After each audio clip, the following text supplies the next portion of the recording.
All right. Good evening, ladies and gentlemen. Hi, and welcome to this week's edition of Thursday Talk, episode number 16. I'll just move my notes over here so that I'm looking at the camera, hey? For this week's episode of Thursday Talk, we're going to introduce Rob Matthews. Rob started his flying at the age of 15, located in Temora, New South Wales, eventually going solo at the age of 17. Rob was also helped along in his training by the GYFTS program by RAOZ, which helped him get his flying training sorted. So we'll talk a little bit about that during the stream. Since learning to fly, Rob has become involved with his local club, the Temora Flyers, and is currently serving as the club secretary. With just over 100 hours under his belt, Rob is now looking at what's next. As always, please like and share this video. And if you have a question, please add it in the comments in the thread on the main page. So that is the Recreational Aviation Australia discussion group, please. Not one of the shares in the Bush Flyers or Pilots Lounge. We may not see it until afterwards. And if it's a suitable question, I'll pass it on. If you like this content, like to see somebody or know somebody you think would be a good subject for this series, please feel free to drop me a message and we'll see what we can do about getting them in for a chat. And one more, if you are watching through the Recreational Aviation Australia discussion page, in the description there is a StreamYard link that gives you permission for me to see who's making the comments. So if you haven't clicked that link and given StreamYard permission, I won't be able to see who's making the comments, and I won't be able to display them on the screen. So please do go in and make sure that we do that. Once again, thank you everybody for coming in tonight, and we'll get straight into it. Rob, g'day. G'day, Josh. How you going? Yeah, not too bad. I'll just quickly switch some banners around here. That one. There we go. All right. So once again, thanks for coming in and having a chat. It's good to get you on the stream. You've come highly recommended from a couple of different people, so it's good to be able to have a chat. Who are you? Tell us a little bit about yourself. Yeah, so I'm Rob Matthews. Originally, still technically from Temora. I'm 21. I hold a recreational pilot certificate. What else do you need to know? About 100 hours under my belt, maybe slightly over. To be honest, I don't really calculate it all that well and often, but I could tell you it would be over 100 by now, surely. Yeah. Cool. So you mentioned that you're from Temora. Do you want to talk a little bit about where you're based and where you were based when you learnt to fly? Yeah, sure. So Temora is about 2.5 hours from Canberra, 4 hours west of Sydney. Around 4,000 mark population, 7,000 shy. Mostly known for its Temora Aviation Museum, which owned by the Lowy family, now being run by the RAAF under Temora Historic Flight. They hold about, I think, 15 aircraft from all the conflict that the Australians were a part of. So, going back to old Tiger Moths, Spitfires, and all the way up to one of the latest aircraft, which was the CAC Sabre.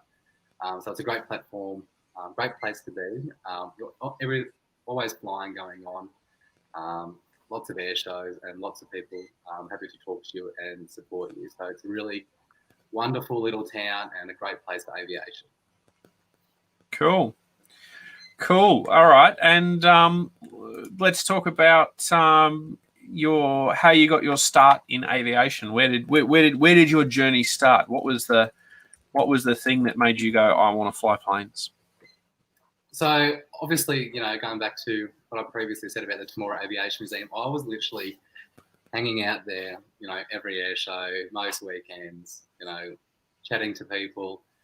And I was like, I didn't really know actually how to get into it, to be honest with you. I was just like, oh, that's cool. Maybe one day I'll be a pilot when I'm adult. Probably have to be rich to do that, probably.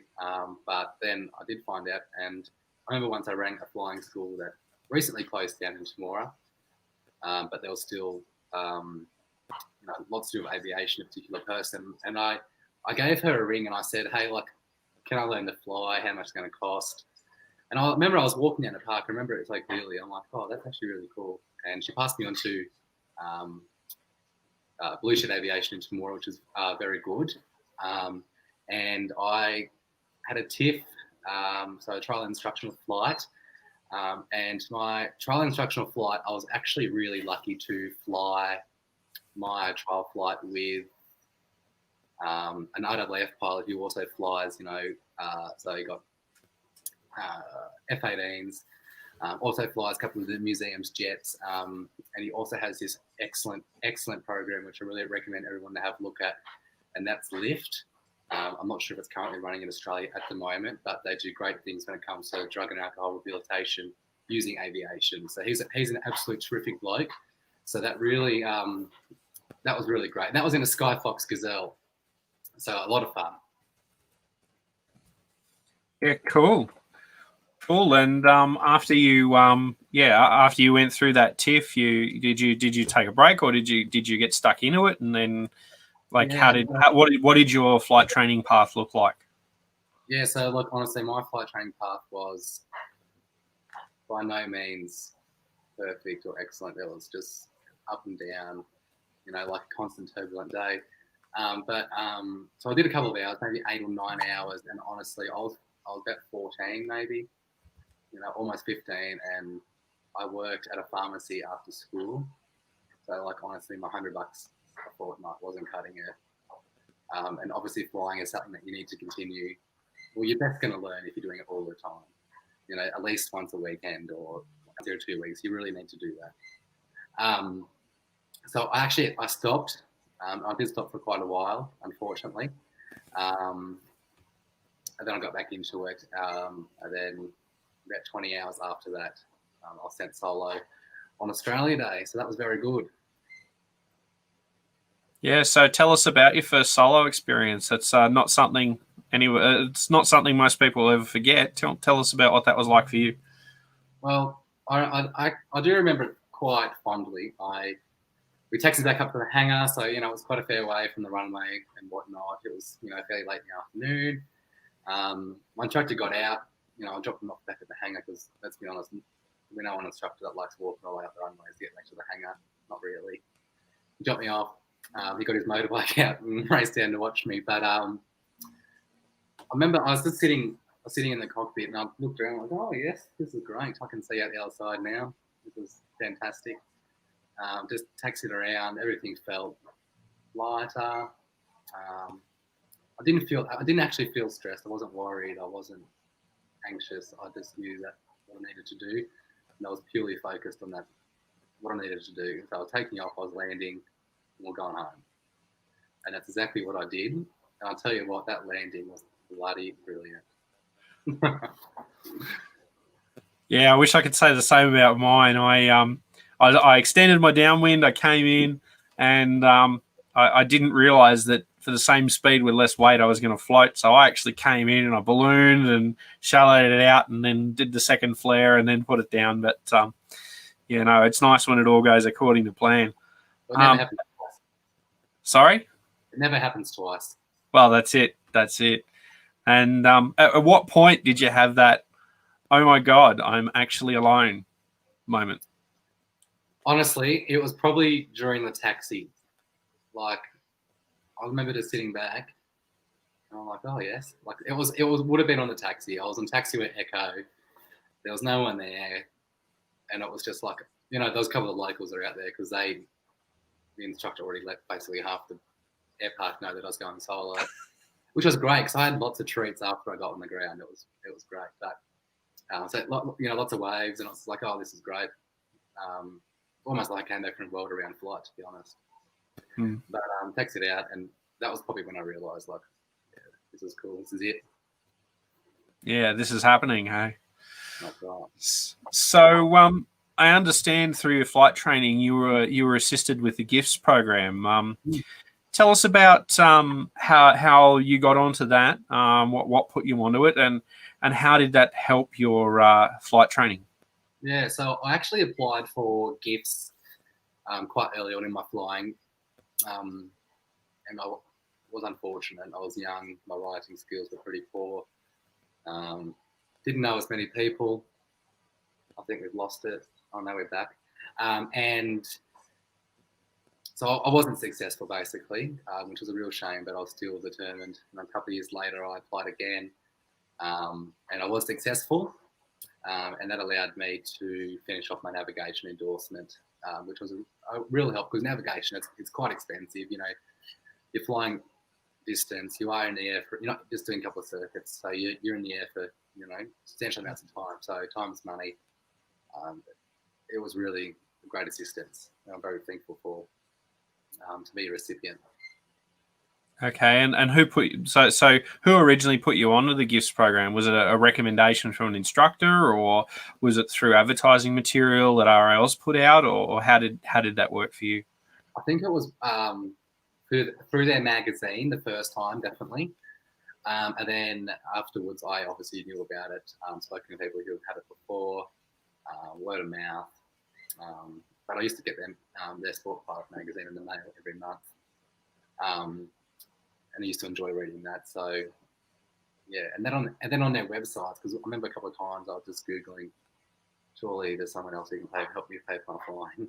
And I remember just Googling one day scholarships or help or something, you know. And I remember even writing letters to, like, I was so young, and just writing letters to, like, and naive, writing letters to extremely wealthy people, just be like, hey, you like flying, I like flying, you know, help a young fella out. Sorry, that didn't work. So the GYFTS program was very helpful. Yeah, cool. What is most appealing about RALs to you? I'm assuming that you're just an RALs pilot, aren't you? You're not GA. Yep. That's correct. Sorry. I should say you don't have a CASA issued license. No, I don't. Yeah, so the recreational pilot certificate, you know, allowed me to do exactly what I wanted to do for a smaller amount of money. Flying aircraft that were, you know, the technology is incredible and very advanced, fast, comfortable. You know, it's everything that is appealing to aviation, I suppose. I didn't, you know, and just the ease of it, the process was easy. But yeah, really, really appealing just because it was easy and it was accessible for someone my age at the time in my local area. Oh, that's really good. And you talked about, you know, the aircraft being more modern and fast. What aircraft did you learn in, and what aircraft have you flown? So I started off in a Skyfox Gazelle. Is it a Skyfox? Yeah, I think it is. Gazelle. So, you know, beautiful little aeroplane that puts around 70 knots. Lots of fun. And then in my second phase of training, I went into a brand new Technam Sierra, low wing, about 110 knot cruise, very minimal fuel burn, Rotax engine, and that was a sweet little aeroplane that very good training characteristics, that aircraft. Very good. Cool. And if you, out of the aircraft you've flown, what's your favourite? To be honest, I've only pilot in charge of really one aircraft, but I have been very fortunate in aviation to have a lot of stick time on various other aircraft. The favourite so far potentially would be probably the F1 rocket. So GA, not RA, but it's an absolute hoot, that aircraft. I'm not familiar with it. I'm going to have to look it up. So, and if you could fly absolutely anything out there, what would it be? I have a real soft spot for P-40 Kitty Hawk and a Cessna A37 Dragonfly. It's a jet light attack aircraft, just ridiculous specs. I'd love to have a crack at that. There you go. So if anyone's got one of those, look Rob up. Yeah, that's right. Hit me up. Okay, so obviously you mentioned earlier. I'm not sure if we broached this or not, but you're in Canberra at the moment. Yeah. What sort of an effect does that have on your flying? Oh, it has a huge effect, unfortunately. Massive effect. I'm not able to just scoot out to the airport and jump in the back seat or hire an aeroplane and off we go. I will obviously, we'll be hopefully getting involved with the Aero Club out here. I could potentially go out to Gold and do a bit of flying as well, but in this situation that that we are in right now, I haven't really pursued that yet. But that would definitely be undertaken. But it is a real shame to be taken away from a great aviation hotspot and dumped in this big city with an international airport, I suppose, and not much aviation at all. Yeah, I was going to say, how's COVID-19 affected your flying? But I'm guessing that your location's more affected your flying than anything else. Yeah, that's right. It's not really accessible out here, unfortunately, at the moment. Okay. You've obviously been involved with RALs for a little while now. You said you've been flying, you've been training, and then you've had your certificate. You've been flying for, let's say, 5 or 6 years now. You obviously got a good idea of where RALs is at the moment. What do you see in the future of RALs? Yes, that's an interesting question to be answered in many different ways. But I think the future of RALs, I like what they're doing now. They're being persistent with various things that they want to be able to achieve, but they're also being very, not quiet, but just doing it in a very calm and productive way, which I love, that they, how they complete their tasks and challenges, I suppose. But I think at the end of the day, moving forward, a way to increase sounds good. That's, it's going to make aviation a lot more accessible. I can give a great example of that too, but, just making aviation more accessible for more aircraft types, I think would be a great benefit. And I think that's progressing pretty well. So the future is, I think they've already put us in the future at the moment. I think they're doing very well at it. Cool. And you said you had an example of the weight increase. Do you want to tell us about that?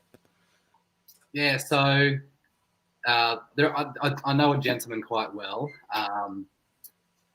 I won't mention his name or age or anything like that because everyone knows exactly who he is. But basically, medicals became harder to get. Several aircraft, and he's just now got himself an RA aircraft to make it flying more accessible to him. So he doesn't have to worry about these medicals or things like that. My grandfather's a dame, so the medical side of that, it helps bring knowledge to what we need to do and things like that. So RALs is the medical part of it is very beneficial and helpful to many people. Yeah, cool. And I'm assuming with the weight increase, it's going to allow him to put some of his other aircraft on the RA register. Is that what you're suggesting? Absolutely. He'll be able to pretty much put everything that he owns on the RA register. So fingers crossed for old mate. Oh, that's really cool. That's really cool. Tell us a little bit about your involvement with the club in Temora. We mentioned that you're serving as the club secretary at the moment. Tell us a little bit more about the Aero Club. Yeah, so it's separate to the Aero Club. So we've got called the Temora Flyers Inc. And basically what we do as part of the air park is hangar talks. Invite numerous guests over, usually once a month. Nothing this year yet, though, unfortunately.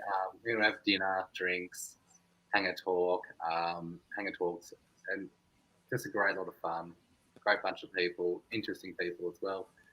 But we also do many other things. I think so. Last year we held the RV muster, so Vans RVs. We had about 110 aircraft turn up to Temora over that weekend, and we held a dinner inside the Temora Museum hangar around all the warbirds, and our guest speaker was Air Chief Marshal Mark Winston, and he's also an RAL's pilot, by the way, but very informative, lots of fun, lots and lots of fun. And another thing that we like to do often, much as we can, usually once a year or biannually, is hold a weekend for Country Hope. And that's basically a organisation based in our area, the Riverina, for children with cancer and life-threatening diseases. Obviously, their life is really cut short by doctor's appointments, things like that. So we like to bring them out to Temora. We'll chuck on a bit of a party, I suppose. They camp out. We feed them, we get in aeroplanes, and we just hoot around all day and just have an excellent, excellent time. So I really, really enjoy doing that. I'm part of the Temora Flyers. Oh, that's really cool. That's really cool. Sounds like some very interesting activities you're doing there. 110 aircraft. Geez, doesn't it make things interesting when that many aircraft rock up in a short period of time? Yeah, it is. It's to be honest, the amount of people that turned up for a very small club was a bit of a logistical, not a nightmare, but lots of sleepless nights that occurred, unfortunately for me. But it was a great weekend. Aircraft turning up at all the same time. It wasn't. Everyone was really, really good. Lots of good airmanship. So the pilots made it easy for us, which we're very grateful for. Ah, that's really good. That's really good. Did you have any kind of pre-registration, or was it just like we might get a dozen people and then 100 rock up? No, so everything was pre-registered. We didn't really know how many people were going to turn up. We knew how many people booked for the dinner. So the dinner was a pretty good indicator. We had spreadsheets with numerous different people. So when people bring up, please get that registration, how many people, what airplane they got.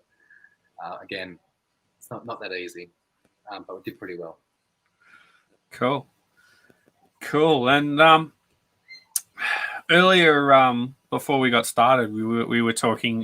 Last week I spoke to Dan Compton about some times that things went wrong, and I've since decided to add into this stream a question which sort of talks about those times, because I want people to share, the times things maybe went a little bit sideways, and what went wrong and what caused it to go wrong, and how do we learn from that.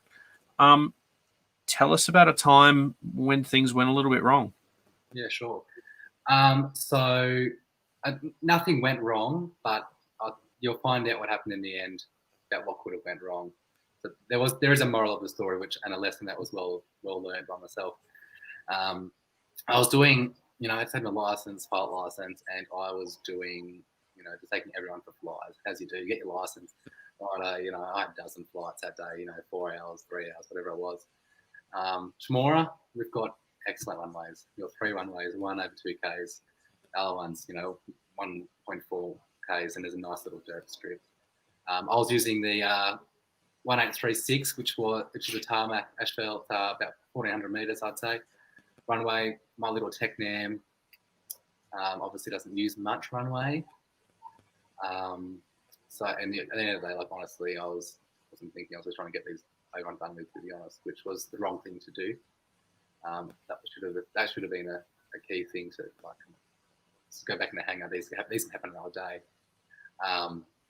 But I guess the pressure of other people wanting to go for a flight for the first time, and also my persona wanting to do that, didn't really come into play for my decision making. Anyway, so what I did is I'm like, righto, bloody hell, this runway is so long, it takes me 5 minutes to get to the end of the runway. Come on. So I took off from an intersection which takes off probably 900 meters on the runway, so quite a significant amount of the runway. And I was like, right, I'll just do intersection departures and just do a circuit. That's fine. Anyway, the day ended well. No problems. And then my instructor rang me up. I'm like, and he was not very impressed. Told me what I did wrong. I tried justifying it by how much the Technam needed, things like that. There's no justification. He said, righto, next time we go for a fly, I'll take you. You come with, I'll jump in with you. And I said, no worries at all. He jumped in. He said, right, I want you to take off from the same intersection you took off from. I said, no problem. Took off, and he cut the engine, cut the power. He said, right, now land it. I kid you not, I got back on the ground with meters to spare. Stopped. Mm. So the lesson was, if we had an engine failure, an extra 50 foot away, I would have fled through silos, potentially killed myself and others. So basically the moral of the story is there's no quick way of aviation. Do it first and do it the right way, and then keep doing it. No shortcuts. So that was a very, very good lesson. I think everyone needs to, and my instructor was very great, like to give me that lesson. He could have just gave a good line side, but he really wanted to teach me a lesson, and I'm very grateful for the lessons that he has taught me over the years of, you do this, this is the result. And these results can be catastrophic. So we need to watch what we do and take as much time as we can. So now when I take off, I can guarantee you I go well and truly past those markers. I even go back to the bloody arrow. I use every single meter I've got on that runway. So it's a good lesson, and it's a good lesson for everyone too, is just not to rush. Don't be pressured into just hurrying your life along. You can fly any day. So yeah. It's funny, like I know a lot of people harp on the human factors thing, but I guess the reason most people harp on it is because it's the human factors. While a mechanical failure is unlikely, the human factors are what will put you in the position that cause you to come unstuck when that mechanical failure occurs. If you get complacent, if you get ignorant, if you get if you get too comfortable, that's a human factor. And then while the mechanical failure might not be likely, if you've got yourself into a place where you are complacent, or you've got yourself into that place where the human factors are potentially creating a risk, then that's when it's going to get you. Yeah, and I think it comes down to also normalization of deviance. Just because it's worked before doesn't mean it's going to continue working. So everyone that RLs I know, made a big thing about that. But I think it's something that we all need to continue to have in the back of our mind is, hang on, just because it's worked once doesn't mean it's going to keep working. We need to do it the right way the first time, because nobody knows when things are going to go wrong. Yeah. It could be your next flight. Yeah, that's it. And I think the normalization of deviance thing is probably more important, because I guess it's that thing, like everybody says don't do it, and then you go, oh, I'll never do that, and then one day, because you're under the pump or you're under pressure, you've got other people whispering in your ear, like, let's get into the air. And you go, bugger it, I'll just do it. I know I'm not supposed to. I won't do it again. You do it, and then you get away with it. And so all of a sudden, that little thing in the back of your mind that says, don't go do that, says, well, you did it and nothing happened, so let's do it again. That's exactly right. And I think everybody, I don't think there's anyone who can say that they haven't had one of those moments. Even if they haven't done it all the time, even if they just said, look, it's worked once, I'll just do it again. I don't think, you could be honest to say that you haven't done that. And it could be the smallest thing. It could be something really silly. It could be like, oh, I haven't drained the fuel. I fly and nothing went wrong, so I just won't do it again. That's not a part of the deal. So I think we're all guilty in some way, and it's all something that we can keep in the back of our minds all the time. Yeah, and it's really easy to get complacent and be fixating on the task and not to to miss things that really you shouldn't miss. Like I was the example of this is I did a ground run of the Challenger a week and a half or so ago. I can't remember. I think it was a week and a half ago. I don't think it was last weekend, but it's been. I've had a pretty busy couple of weeks, and in my rush to get everything ready, I got the fuel system ready. I got the panel sorted. I was sorting out the tie downs for the aircraft, and we pushed the aircraft out of the hangar. And I'd done a quick inspection of it, but I didn't have the mindset that I'm starting the aircraft. In my mind, I wasn't starting an aircraft. I was starting an engine and giving an engine a run, not remembering that, hey, I'm actually climbing into an airplane. Yeah, okay, it might not have the wings on it, but there's still going to be a turning prop, and there's still going to be hazards around, and there's still going to be loose items and whatnot. And my flight instructor, who's also my level 2, had a quick walk around of the aircraft, and it wasn't until afterwards that I realized that while I had given it like a quick once over, if I'd been going flying, I would never have just given it a quick once over. I would have done a proper walk around, checked absolutely everything. Even if I was taking it out for a short taxi, I'd have treated it as if it was an aircraft. But because I wasn't going to go taxiing, because I wasn't thinking about it, I just went, I'll just give it a quick check. I'm just starting the engine. That's all I'm doing. Well, no, there's a live prop there. There's thrust. There were a couple of things that I missed that fortunately my level 2 and my flight instructor picked up, and he looked at me and he's gone, "Hey Josh, what's this?" And I'm like, oh, yeah, okay, maybe I should probably check those things and make sure that everything is safe. If he hadn't have been there, potentially I could have put myself in a really dangerous situation. And as I said, just because I'd been so excited about getting this engine run done, I didn't stop and take a step back and think, well, what am I actually doing here? Mm. Yeah. Yeah. So moving away from that, what's a funny story you'd like to share? So a funny story.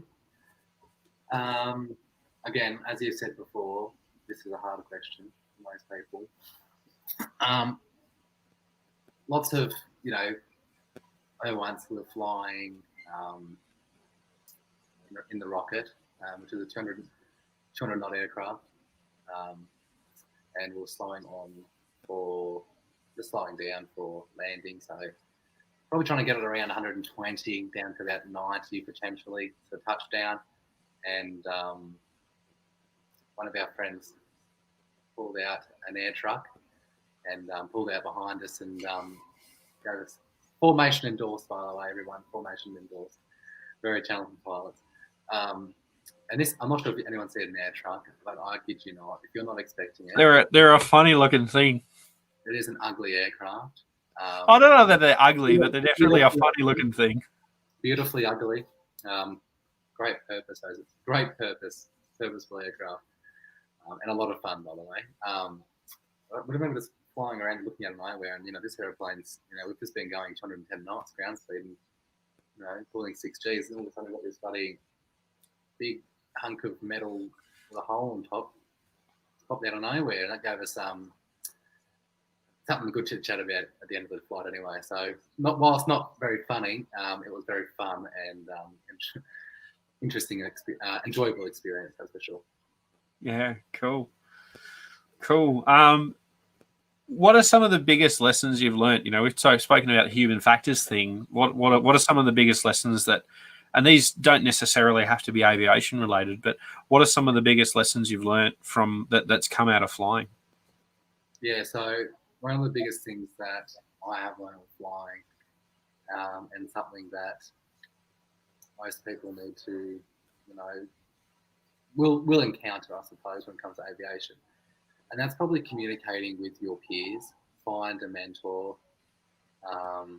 You're not going to be the best. You're never the best. There's no such thing as the best pilot in the world. We're all equal. Some just do more extreme things than the others. Find a community. Find a mentor.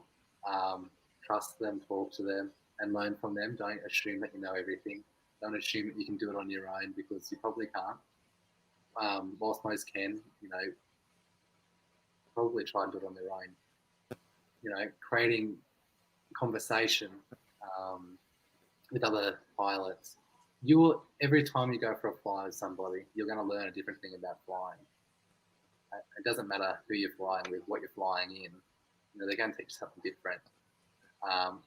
And an example of that, I flew in a rocket down to Echuca and so forth with that ball. Pick up some parts and whatnot, and he was teaching me the whole way about keeping the airplane at certain altitudes, whatnot. When you're climbing, do this, do that. And then you go for a fly with somebody else, who, regardless what they fly in real life, whether it's if they're flying a drifter or an edge or an extra, doesn't matter what they're flying. That person's also going to teach you something different as well. So I think the biggest lesson is don't ever assume that you know everything. Don't ever assume that you can do it alone. Again, whilst you probably could, but there is people out there. Just communicate and educate yourself, I suppose, with others, and you'll be on fire when it comes to learning new things like that. Yeah, I guess we talk about my instructor talks about a recreational pilot certificate being a license to learn, and that the day that you stop learning, you should hang the headset up, so to speak. Absolutely. Every flight that you come down from, for me personally, I get home from a flight, I'll unpack and I'll kind of like, okay, this went really well, but this didn't go quite well. How can we improve that? There's always, or your passenger might have went through and your passenger might have said, hang on, that was a bit weird. There's all these things that go through your head. And if you're not learning those experiences and not gaining from that, then, you've got a lot to lose, really. Yeah. Yeah. And what advice would you have for young or aspiring pilots out there? Yeah, so, don't be afraid. Just give it a crack. Always reach out to someone. Like, honestly, if anyone's out there right now who's young and I'm like thinking like, shit, how am I going to do this? Please just shoot me a message. Shoot anyone a message. Most pilots want people to go for a fly. They want people to become involved.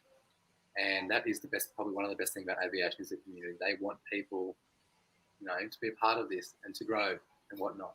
So please just shoot someone a message. Just be like, hey, even if it's something weird, like what sort of aircraft do you fly, or what, just make that conversation, create that conversation, and then you'll build from that, because who knows who or what someone knows. Information will be passed on. You're going to learn. This can be achieved very easily. Anyone can do this, but really, please just communicate and get amongst it and have fun. Don't think about it like it's your HSC or anything like that. Honestly, you can fly anytime. It's not going to be a once in a lifetime thing. So just don't rush it. Have fun, and make sure you really enjoy it. And Yeah, cool. All right. Well, look, thanks for coming in to the stream. I do have just one more final question, and if you've watched a few of these, you'll know what's coming. What do you think of flying naked? Oh, that's cool. As long as you got shoes on. Well, there you go. As long as you got shoes on. All right. Look, thanks for coming in, mate. I really do appreciate it. I know we've been trying to organise it for a little while, and you've been busy, and times and dates and stuff haven't lined up. So good to get you in on the stream. And once again, thanks to everybody who's watching. If you do have any suggestions for anyone that you'd like me to interview, please do let me know. These only happen by being connected or put in touch with people who you think would be good subjects for the stream. Rob was an example of that. Someone nominated Rob, and I reached out to Rob, and he went, "Oh, God, really? Do you want to talk to me?" I don't know if that's the greatest thing, but I think it's good to be talking to a broad range of people and sharing experiences and that. So, look, once again, thanks for coming in, Rob. Really do appreciate it. If you want to know more about the Temora Flyers, get in touch with Rob. I'm sure he will be happy to have a chat to you about that. So, with that in mind, thanks for coming in. Yeah, thanks, Josh. And thanks, Josh, for everything you're doing, with recreational aviation and creating the discussion. Obviously, we're not all at the airport right now gathering around an aircraft, and this is great, and you've had some great people on your talk, and I think doing really good things. So if you know anyone out there, obviously let Josh know. Let him have a yarn.